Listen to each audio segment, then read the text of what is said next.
กลับเข้ามาช่วงนี้ครับเศรษฐกิจยังคงเป็นเรื่องใหญ่ที่พวกเราต้องให้ความใส่ใจนะครับท็อปข่าวเที่ยงช่วงเศรษฐกิจวันนี้ไปดู3ประเด็นครับประเด็นแรกกนง.บอกว่าเศรษฐกิจไม่ดีเพราะงบประมาณปี67ไม่มาช้าเหลือเกินจริงเท็จอย่างไรเรื่องที่2รถไฟฟ้าสายสีส้มเมื่อวานนี้ศาลปกครองสูงสุดตัดสินออกมาแล้วแต่บทเรียนบทนี้ยังคงต้องเรียนรู้สำหรับประเทศไทยนะครับและไม่น่าเชื่อครับอีก6ปีน้ำมันดิบทั่วโลกจะผลิตออกมาเกินระดับความจำเป็นจริงเท็จอย่างไรทั้งหมดนี้แหละครับติดตามได้จากพี่ต้อมณรงค์สุทธิราคาแล้วอยู่สดๆกับเราตรงนี้ด้วยครับสวัสดีครับพี่ต้นครับพี่ถาครับลุงม้วนครับสวัสดีคุณผู้ชมนะครับสวัสดีครับขออนุญาตหยิบโพยหน่อยหนึ่งก็แล้วกันนะทั้ง3เรื่องจริงๆแล้วเมื่อวานนี้นะครับที่กนง.มีการประชุมกันนะแล้วก็รัฐบาลก็คาดหวังนะรวมทั้งกองเชียร์รัฐบาลเนี่ยก็คาดหวังว่าน่าจะมีการปรับลดอัตราดอกเบี้ยนะครับที่เป็นเช่นนี้ก็เพราะว่านะก็การประชุม2ครั้งนะครับที่ผ่านมาก็คือวันที่7กุมภาแล้วก็วันที่10เมษายนนะครับกนง.เนี่ยที่มีคณะกรรมการอยู่7คนเนี่ยเกิดเสียงแตกนะครับเสียงแตกที่ว่าก็คือขอเพจขึ้นมาเลยครับ5คนนะมีความเห็นให้คงดอกเบี้ยไว้ที่เดิมก็คือ2.5%แต่อีก2คนมีความเห็นว่าควรลดลง0.5%นะครับอันนี้ก็คือเนี่ยย้อนหลังกลับไปนะครับย้อนกลับไปเมื่อวันที่นะครับเมื่อวันที่7นะครับกุมภาแล้วก็มวลที่10เมษาเห็นไหมครับคือก่อนหน้านั้นเนี่ยก็คือประชุมวันที่27กันยายนแล้วก็29พฤศจิกายนเมื่อปีที่แล้วเนี่ยนะครับคอนเซนแซสนะก็คือขึ้นดอกเบี้ยมา 0.25 เป็น 2.5 นะครับ7เสียงทุ่นๆนะแล้วก็29พฤศจิกายนเนี่ยหลายคนอาจจะถามว่าณรงค์กนง.มี7คนทำไมเป็น6-0ก็เพราะว่ามีกรรมการกนง.1ท่านลาประชุมนะครับก็เลยเป็น6-0แต่ว่าคอนเซนแซสเช่นกันวันที่7กุมภาพันธ์นะครับเอาละเสียงเริ่มแตกนะครับก็คือว่าผู้ที่กรรมการที่เห็นว่าควรจะต้องคงดอกเบี้ยไว้เนี่ยนะครับมีอยู่5ท่านอีก2ท่านบอกว่าต้องลดแล้วสถานการณ์นี้นะครับแล้วก็วันที่10เมษายนก็มาตอกย้ำอีกนะครับ2ท่านเนี่ยบอกจะต้องลดไม่ได้หรอกนะครับก็หลายคนก็เลยนะครับคาดหวังรวมทั้งรัฐบาลด้วยโอ้โหเอาละ5-2มา2รอบละรอบนี้เนี่ยควรจะต้องเป็น4-3 4หมายความว่าไงครับ4-3ก็คือว่า4เนี่ยให้คงไว้ส่วนอีก3เนี่ยนะครับน่าจะมีความเห็นให้ลดลงและอันนี้ถ้าบอกว่าถ้าเป็น4-3เนี่ยมันก็ยิ่งกดดันก็ถามว่า3มาจากไหนนะครับ3ก็บอกเขาคาดหวังกันว่าตอนนี้เนี่ยกรรมการกนง.มีอยู่7ท่านเนี่ยนะครับ3ท่านเนี่ยเป็นกรรมการคนนอกตรงนี้ต้องขีดเส้นใต้นะว่าจริงๆแล้วเนี่ยนะครับกนง.เนี่ยเขาระบุชัดเจนนะว่าจะต้องมีกรรมการคนนอกเนี่ย4คนแล้วก็ธนาคารกรรมการในธนาคารแห่งประเทศไทยเนี่ยเพียง3คนเท่านั้นนะครับทีนี้ก็ปรากฏว่าเขาคาดหวังกันไงอย่างที่บอกว่าน่าจะเป็น4-3ออกมาเข้าจริงหน้าแตกเปรี้ยงเลยนะครับหมอไม่รับเย็บนะกลายเป็น6-1หมายความว่าไงครับกรรมการคนนอกที่มีอยู่3ท่านเนี่ยมีนะครับอันนี้เราไม่แน่ใจนะว่าจริงๆแล้วเป็นเสียงจากกรรมการคนนอกหรือเปล่าแต่ว่าเอาเป็นว่า7ท่านเนี่ยนะครับมีอยู่ท่านเดียวเท่านั้นเองเหลืออยู่ท่านเดียวนะครับที่บอกว่าควรที่ลดดอกเบี้ย 0.25% นะครับทั้งนี้ทั้งนั้นเนี่ยพอเป็นแบบนี้ขึ้นมาแล้วนะครับมันก็เลยกลายเป็นว่านะครับมันก็เลยกลายเป็นว่าหลายคนเลยบอกไม่เข้าใจว่าทำไมกรรมการคนนอกไม่เห็นความปรารถนาดีของรัฐบาลที่ต้องการช่วยเหลือพ่อแม่พี่น้องและผู้ประกอบการธุรกิจกันบ้างหรืออย่างไรนะครับก็สรุปเอาเป็นว่ากนง.เสียงข้างมากนะครับและบางเรื่องเนี่ยอาจจะเป็นเสียงจากนะครับอาจจะเป็นความเห็นของเสียงข้างน้อยเนี่ยระบุชัดเจนนะเมื่อวานนี้นะการประชุมล่าสุดเมื่อวานบอกว่าเศรษฐกิจไทยเนี่ยมีแนวโน้มขยายตัวจากอุปสงค์ในประเทศและภาคการท่องเที่ยวขณะที่การส่งออกขยายตัวในระดับต่ำโดยสินค้าส่งออกบางกลุ่มเนี่ยมีแรงกดดันเพิ่มเติมจากการแข่งขันที่สูงขึ้นเงินเฟ้อแล้วครับเงินเฟ้อมีแนวโน้มทยอยปรับขึ้นแล้วก็ประเมินว่าจะกลับเข้าสู่กรอบเป้าหมายตั้งแต่ไตรมาส 4 ปี 2567แต่ที่น่าสนใจก็คือกรรมการกนง.ส่วนใหญ่เห็นว่าอัตราดอกเบี้ยปัจจุบันเนี่ยอยู่ในระดับที่สอดคล้องกับการขยายตัวของเศรษฐกิจที่กำลังโน้มเข้าสู่ศักยภาพและการรักษาเสถียรภาพเศรษฐกิจและการเงินนะครับจึงเห็นควรให้คงอัตราดอกเบี้ยนโยบายในการประชุมครั้งนี้ขณะที่กรรมการ1ท่านอย่างที่เรียนนะครับเห็นว่าควรปรับลง0.25%ต่อปีอันนี้ก็บอกว่าเพื่อให้สอดคล้องกับศักยภาพทางเศรษฐกิจที่ขยายตัวต่ำลงจากปัจจัยโครงสร้างพื้นฐานที่ชัดเจนขึ้นและมีส่วนช่วยบรรเทาภาระของลูกหนี้ได้บ้างเมื่อวานนี้คุยนอกรอบกับพี่ต้นตกลงแล้วเนี่ยนะครับรัฐบาลเข้ามาบริหารงานเนี่ยตกลงจะยังไงเนี่ยนะครับเรื่องของเศรษฐกิจเนี่ยณเวลานี้เนี่ยทำไมมันเป็นแบบนี้นะครับอันนี้ก็จะต้องรอดูฝีมือกันต่อไปนะครับนอกจากนี้กนง.ก็ยังมองเขาบอกเศรษฐกิจไทยในปี2567เนี่ยมีแนวโน้มเชื่อขยายตัวได้ถึง2.6ในปีหน้าอยู่ที่ ในปีหน้าเนี่ยจะอยู่ที่3.0นะครับโดยเศรษฐกิจในปีหน้าเนี่ยจะได้รับแรงส่งจากอุปสงค์และความต้องการในประเทศที่สูงกว่าที่คาดการณ์ไว้ในไตรมาสที่ 1ภาคการท่องเที่ยวขยายตัวต่อเนื่องเพราะว่าการเงินโดยรวมทรงตัวอัตราแลกเปลี่ยนบาทต่อดอลลาร์สหรัฐนะครับก็อ่อนค่าตามทิศทางนโยบายการเงินของเฟดซึ่งเมื่อคืนนี้เฟดก็คงดอกเบี้ยอันเนื่องมาจากว่านะครับเงินเฟ้อของเขาเนี่ยเดิมทีเดียวเนี่ย 8.1% นะเขากดลงมาจนกระทั่งเหลือ 2.8 กับ 8.1 เนี่ยถามมันต่ำไหม 8.1 8.2 8.3 ลงมาอยู่ 2.8 เนี่ยมันต่ำมากนะครับแต่เฟดบอกว่าเฮ้ยมันยังไม่ลงมากรอบเป้าหมายเนี่ยอยู่ที่ 2% ดังนั้นเนี่ยนะครับก็เลยบอกว่าจะต้องขอรอดูก่อนนะแล้วสำคัญที่สุดก็คือว่าที่มีการคาดการณ์ว่าปีนี้เนี่ยเฟดจะมีการลดดอกเบี้ยลง3ครั้งเนี่ยนะครับเจอโรมพาเวลนะครับประธานเฟดเนี่ยบอกว่าขอครั้งเดียวก็แล้วกันนะปีนี้นะครับอันนั้นก็เป็นเรื่องของเฟดนะครับทีนี้กลับมาบอกภาคการท่องเที่ยวของบ้านเราล่ะขยายตัวต่อเนื่องเพราะว่าการเงินโดยรวมทรงตัวนะครับสิ่งที่บอกว่าอัตราแลกเปลี่ยนนะครับก็อ่อนค่าตามทิศทางนโยบายการเงินของสหรัฐสินเชื่อภาคธุรกิจโดยรวมขยายตัวสินเชื่อภาคครัวเรือนขยายตัวลดลงนะโดยเฉพาะสินเชื่อเช่าซื้อและบัตรเครดิตอันนี้ก็เป็นไปตามคุณภาพสินเชื่อที่ด้อยลงนะครับซึ่งกนงบอกว่าแหมกังวลเหลือเกินว่านี่ครัวเรือนที่อยู่ในระดับสูงนะครับแล้วก็เห็นว่าการให้สินเชื่อควรให้สอดคล้องกับกระบวนการปรับลดสัดส่วนหนี้ครัวเรือนต่อรายได้นั่นหมายความว่าไงจะต้องให้สถาบันการเงินเข้มงวดขึ้นหรืออย่างไรครับกนงครับนอกจากนี้กนงยังระบุนะการเบิกจ่ายภาครัฐที่จะกลับมานะครับฟังดีนะครับการเบิกจ่ายภาครัฐที่จะกลับมาเร่งขึ้นในไตรมาสที่ 2จะมีส่วนที่ทำให้เศรษฐกิจไทยในปีนี้เนี่ยมีแนวโน้มขยายตัวตามที่คาดการณ์กันไว้ก็คือ2.6ตรงนี้ต้องตั้งข้อสังเกตนะครับคุณผู้ชมครับว่ากนงตรงที่กนงบอกว่าการเบิกจ่ายภาครัฐ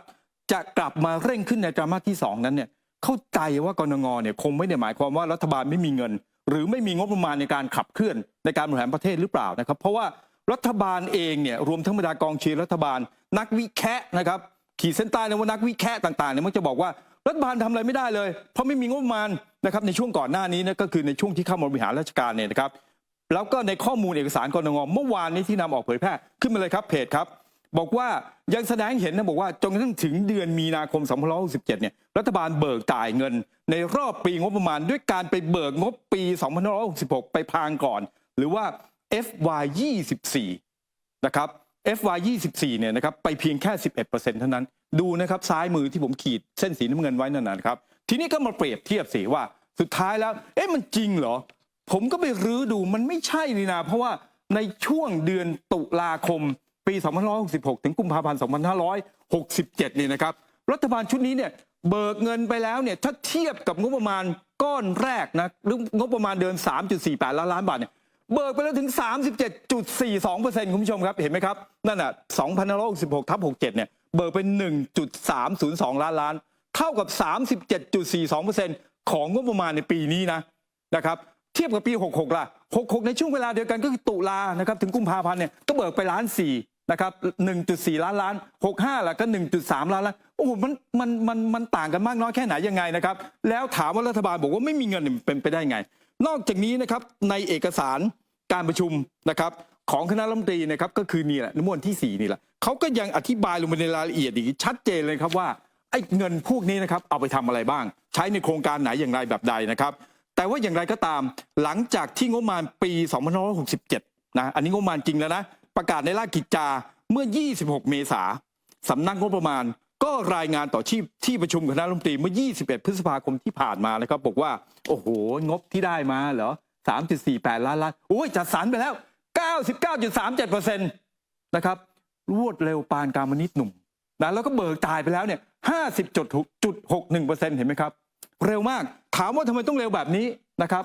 เขาก็บอกว่าเป็นเพราะว่ากรมบัญชีกลางมีมาตรการเร่งรัดให้หน่วยงานของรัฐที่จัดซื้อจัดสร้างนะครับจัดซื้อจัดตั้งในรายการในปีเดียวเนี่ยจะต้องเบิกจ่ายแล้วเสร็จภายในเดือนกันยายนที่ถึงนี้เดือนนี้มิถุนากรกฎาสิงหากันยานะครับ2 เดือนกว่า3 เดือนนะส่วนรายการที่ต้องก่อหนี้ผูกพันข้ามปีงบประมาณเนี่ยดำเนินการให้แล้วเสร็จในเดือนพฤษภาคมที่ผ่านมาไม่แน่ใจว่าเสร็จแล้วจริงหรือเปล่านะครับนอกจากนี้ในการประชุมครม.วันที่4 มิถุนายนที่ผ่านมานี้เอง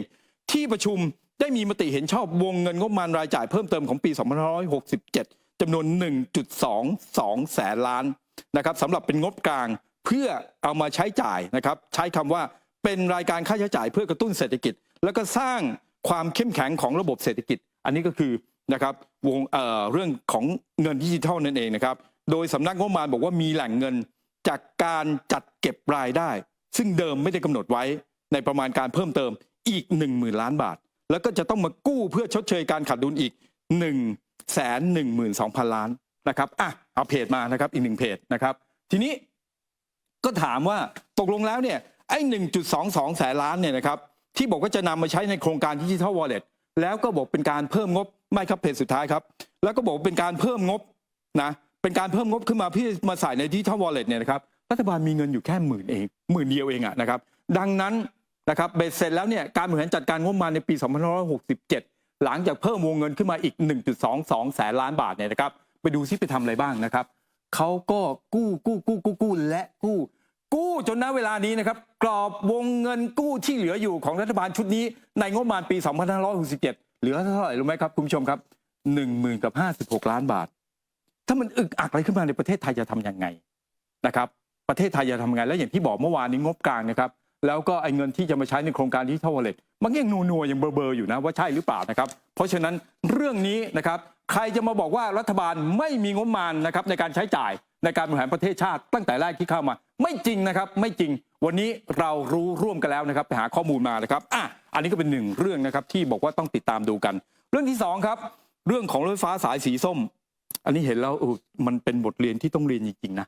โดยเมื่อวานนี้ครับศาลปกครองสูงสุดออกบัลลังก์นะครับออกนั่งบัลลังก์อ่านคำพิพากษาคดีระหว่างบริษัทระบบขนส่งมวลชนกรุงเทพจำกัดมหาชนผู้ฟ้องกับคณะกรรมการคัดเลือกตามมาตรา 36 แห่งพรบร่วมทุนระหว่างรัฐและเอกชนพศ 2562 โครงการรถไฟฟ้าสายสีส้มช่วงบางขุนนนท์มีนบุรีนะครับกับพวกรวม2 คน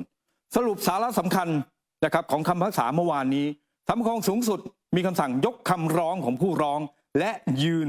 นะครับตามศาลปกครองกลางที่ว่าการประกาศเชิญชวนให้เอกชนเข้าร่วมลงทุนในโครงการรถไฟฟ้าสายสีส้มและเอกสารสำหรับการคัดเลือกเอกชนรวมถึงการปรับหลักเกณฑ์ข้อเสนอด้านเทคนิคไม่มีลักษณะที่เป็นการกระทำโดยไม่ชอบด้วยกฎหมายและเห็นชอบให้เอกชนที่ชนะการประมูลสามารถดำเนินโครงการรถไฟฟ้าสายสีส้มได้ต่อไป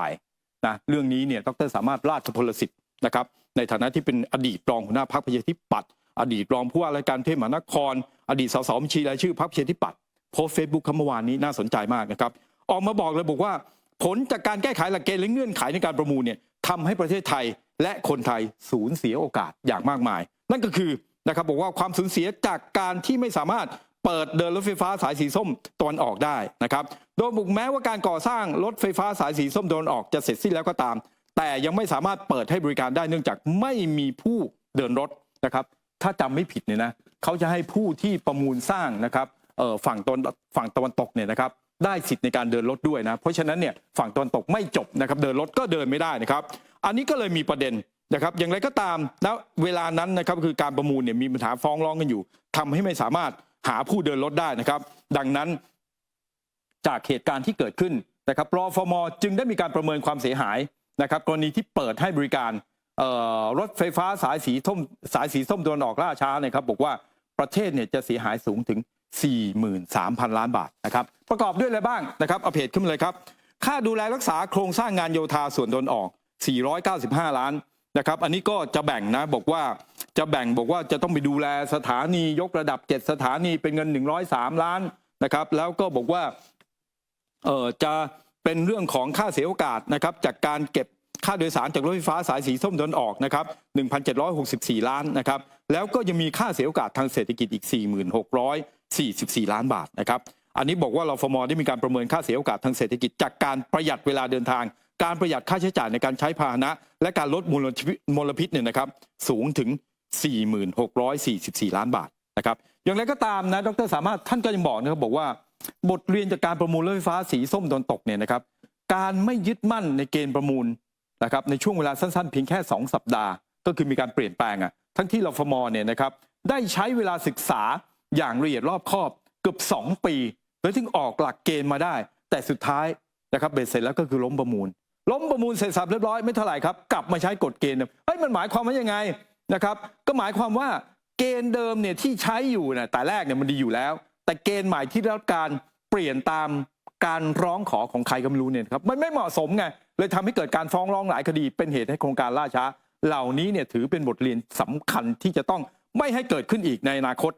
นะครับอย่าให้มีเหตุการณ์นี้เกิดขึ้นอีกก็คือสร้างเสร็จแล้วใช้ไม่ได้มันก่อให้เกิดความเสียหายมหาศาลนับเป็นบทเรียนที่จะต้องเรียนนะครับอันนี้สั้นๆนะแต่ได้ใจความที่ว่าก็คือว่าประเทศไทยอะไรก็เกิดขึ้นได้ทุกวันนี้เราจึงไม่ต้องสงสัยนะครับว่าทำไมเวียดนามเนี่ยประเทศคู่แข่งของไทยแท้ๆเนี่ยนะครับแต่เวียดนามเนี่ยเขาอาจจะไม่มองนะว่าประเทศไทยไม่ใช่คู่แข่งเขาอีกแล้วนับจากนี้เป็นต้นไปนะครับเพราะว่าเขาไปล้ำหน้าเราหลายขุมแล้วก็เวียดนามเนี่ยเป็นประเทศที่ไฟฟ้าดับติดวันละหลายครั้งยังมีข่าวนะครับว่าการไฟฟ้าเวียดนามเนี่ยไปร้องขอให้บริษัทต่างชาติที่เขาไปลงทุนในประเทศเขาเนี่ยลดการใช้ไฟฟ้าในแต่ละวันลงด้วยแต่นักลงทุนและบริษัทต่างชาติยังคงวิ่งเข้าไปลงทุนในเวียดนามแบบหัวกระไดไม่แห้งทำไมบุคคลระดับประธานาธิบดีนะครับหวอวันเถียงนะครับแล้วก็เหงียนซวนฟุกของเวียดนามเนี่ยต้องลาออกจากตำแหน่งทำไมนะครับ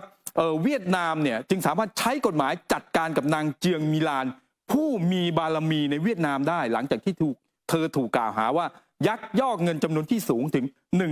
12,500 ล้านดอลลาร์สหรัฐไม่มากไม่มายครับ 456,250 ล้านบาทแล้วประเทศไทยล่ะครับเราจะอยู่กันแบบนี้ใช่ไหมนะครับเราจะไม่วิ่งนำหน้าใครแล้วใช่ไหมเราจะตามหลังเขาทั้งหมดทุกสิ่งอย่างใช่ไหมครับอันนี้ก็เป็นหนึ่งเรื่องนะครับส่วนอีกหนึ่งเรื่องที่พี่ต้นบอกไว้นะว่าในอีกไม่กี่ปีเนี่ยนะครับน้ำมันจะล้นโลกนะประเด็นก็คือว่าเมื่อน้ำมันล้นโลกแล้วเนี่ยนะครับเราจะมีโอกาสได้ใช้น้ำมันถูกไหมเมื่อคืนนี้ตอนค่ำๆไปเจอนะครับรายงานชิ้นหนึ่งของสำนักงานพลังงานสากลหรือว่า IEA นะครับเผยแพร่รายงานที่มีชื่อว่า OIL 2024นะครับระบุว่าปริมาณการผลิตน้ำมันทั่วโลกนะครับณเวลานี้เนี่ยอยู่ในสภาวะที่สูงขึ้นนำโดยสหรัฐอเมริกานะครับโดยคาดว่าปริมาณน้ำมันดิบจะมากกว่าความต้องการของตลาดไปจนถึงปลายทศวรรษนี้นะครับซึ่งก็จะส่งผลทำให้การผลิตน้ำมันสำรองบนโลกใบนี้เนี่ยดีดขึ้นไปแตะระดับสูงสุดอย่างที่ไม่เคยมีมาก่อนและอาจจะส่งผลกระทบต่อการจัดการทางด้านการตลาดของ OPEC Plus นะครับ IEA บอกว่าการกำหนดทิศทางเศรษฐกิจที่แตกต่างกันในแต่ละภูมิภาครวมถึงการใช้เทคโนโลยีสะอาดแล้วก็การประหยัดพลังงานที่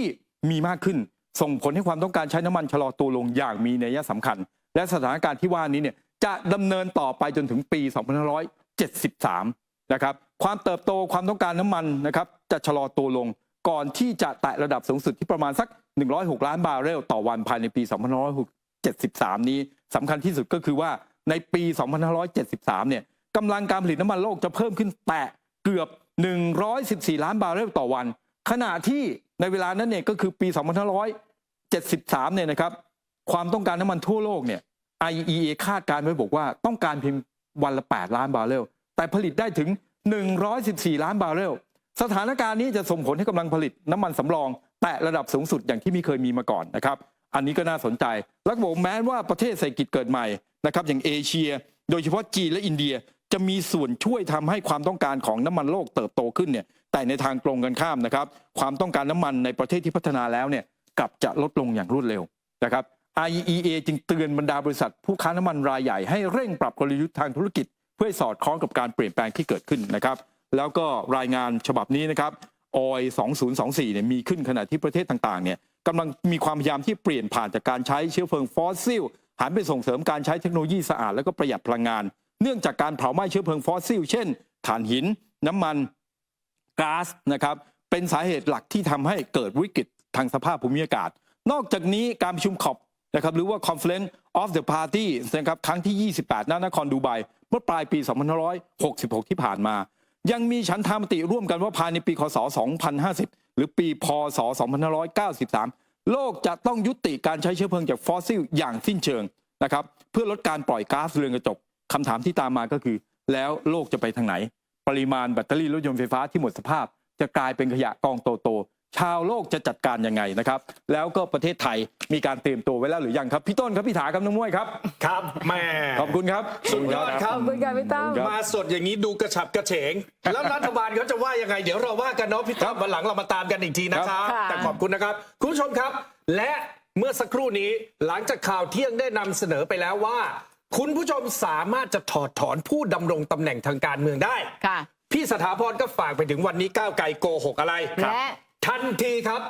เพจ Facebook วันนี้ก้าวไกลโกหกอะไรอาสาเป็นตัวกลางตามที่ท็อปข่าวเที่ยงได้เรียกร้องไปรวบรวมรายชื่อประชาชนผู้มีสิทธิ์ตามรัฐธรรมนูญผู้มีสิทธิ์ออกเสียงเลือกตั้ง 20,000 รายชื่อ เพื่อเข้าชื่อกันถอดถอนนายปฏิพัฒน์สันติพาดาครับ ขอบพระคุณมาก ค่ะ ที่ท่านดูรายการเรา เอาล่ะนะคะนี่คือทั้งหมดของท็อปข่าวเที่ยงนะคะวันนี้เรา4 คนแล้วก็ทีมงานลาคุณผู้ชมไปก่อนสวัสดีค่ะ สวัสดีครับ